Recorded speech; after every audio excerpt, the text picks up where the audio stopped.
পড়েছি। জানো তো বৌমা, আমার ছোটবেলার ওই পিকনিকের কথা মনে পড়ছে।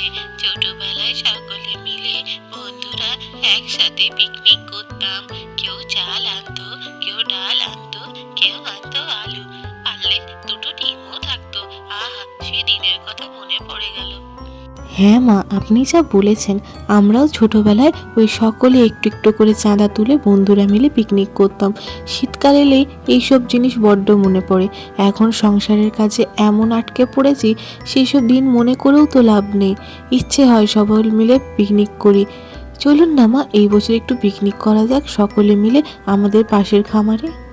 বৌমা, কথাটা মন্দ বলনি, করলে হয় বেশ। শীতের রাতে একটু পিকনিক হতো, নাতি নাতনি গুলো খুশি হতো। সকলে মিলে না হয় পাশের খামারেই পিকনিক হবে। হ্যাঁ, ছোট বৌমাও আসুক, তাকেও জানানো হোক। সকলে মিলে হবে আনন্দ করে। মা মা দেখুন, কত মাছ পেয়েছি। দেখো দিদি, আজকে পুকুরে অনেক মাছ ধরা হয়েছিল। এই মাছগুলো নিয়ে এসেছি। তবে অনেক, একদিনে রান্নার মানে তো নয়। এই কজন মানুষে একদিনে কি করে খাওয়া যাবে বলো? অনেক ভালো মাছ পেয়েছি। ছোট, এতগুলো মাছ পেয়েছিস, বেশ ভালো হয়েছে। মা আজকে ভাবছিল পিকনিক করব আমরা সকলে মিলে ওই খামারে। শীতের রাতে পিকনিকের তো মজাই আলাদা। খিচুড়ি আর তার সাথে না হয় এই মাছ ভাজা হবে, সবাই মিলে বেশ আনন্দ হবে। কি বলিস? বাচ্চাগুলোও বেশ ভালো লাগবে। অনেক দিন থেকে তো তারাও বলছিল যে একটা পিকনিক করলে হয়। পিকনিক বলাতে তো সেই ছোটবেলার কথা মনে পড়ে গেল দিদি। তাহলে তো বেশ ভালো হবে। মা, তাহলে খামারে গিয়ে বরং আজকে বেশ করে জায়গাটা পরিষ্কার করে নিতে হবে, আর রাত্রে গিয়ে ওখানে পিকনিক হবে। কি যে ভালো হবে! শীতের কালে যদি এরকম পিকনিক না হয় তাহলে কি মানাই নাকি? না না না, পিকনিক তো করতেই হবে।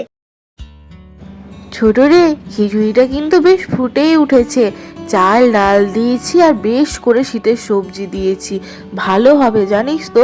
আর মাছগুলো নুন হলুদ বরং মাখিয়ে দে, আর ওই যে সবজিগুলো দিয়ে একটা বরং সবজি করে দেব। বাচ্চাগুলোকে তো সবজি খাওয়াতে হবে, খেতেই চায় না। এই পিকনিকের নাম করে একটু সবজি তো পেটে যাবে। কি বলিস?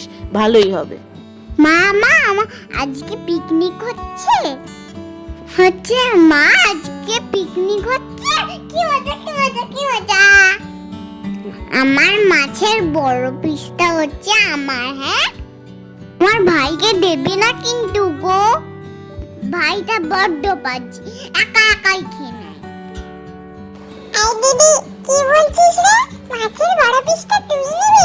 একদম না মা, দেখেছো আমার একটু আসতে দেরি হয়েছে আর দিদি বলছে মাছের বড় পিসটা নেবে। না না না, চলবে না, এরকম করলে হবে না। আমি বলে দিলাম কিন্তু দিদি, মাছের বড় পিসটা আমার চাই। ও কাকিয়া, দেখো না। নে, আবার তোরা ঝগড়া শুরু করে দিলি। আজ কি না পিকনিক হচ্ছে, সবাই আনন্দ ফুর্তি করে একসাথে থাকবি, তাই না? চিন্তা করিস না, সকলের জন্য বড় পিসের মাছ আছে। অনেক মাছ ধরা হয়েছে আজকে। আয় আয়, দুটো মাছ ভাজা খা।